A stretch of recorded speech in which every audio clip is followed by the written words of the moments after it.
From CNY Central, this is Today in Central New York.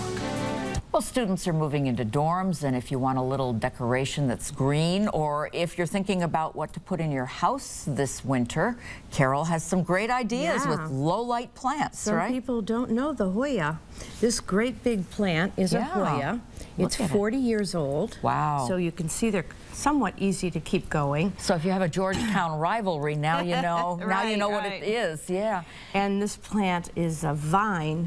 But you'll get the stems first, Laura, and then the leaves. Okay. And the flowers start out as kind of pink blooms and then come white, and they're fragrant. They're fragrant, and it's an unusual plant because we're always telling you to deadhead, but this plant you don't deadhead. Okay. You leave the flower on. And you're holding another variety, right? Yes. This is really twisted and curly and cute. Kind of interesting looking leaves. Yeah, and because they're a vine, Laura, you can do them in hanging baskets, or you could also put a little hoop in here and make a nice little topiary. Put an SU. Yeah. Get the Hoyas, SU. Right. And there's variegated varieties. There's another one out front there. Low light, and they don't need a lot of care, right? No, they like to run dry. So, you know, when they get quite light, quite dry to the touch, that's when you water them. Okay. Let's talk about this big one that you have here. Unusual leaves. It is. It's actually a new Kalanchoe. It's a Trisiflora, and they nickname it Fantastic.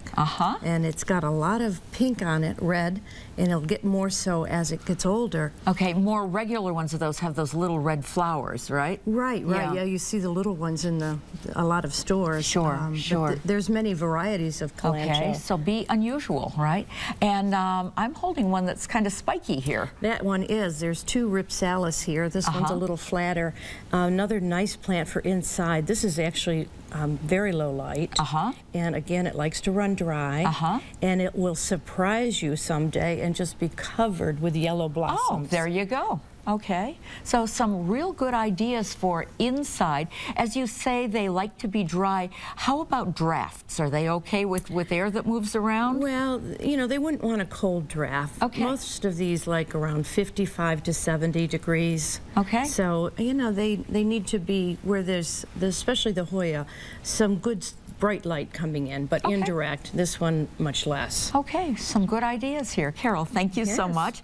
If you want to see these up close, Carol is in Lafayette. There's the address and the phone number for her greenhouse. See you again next week. Very good. And we'll be right back.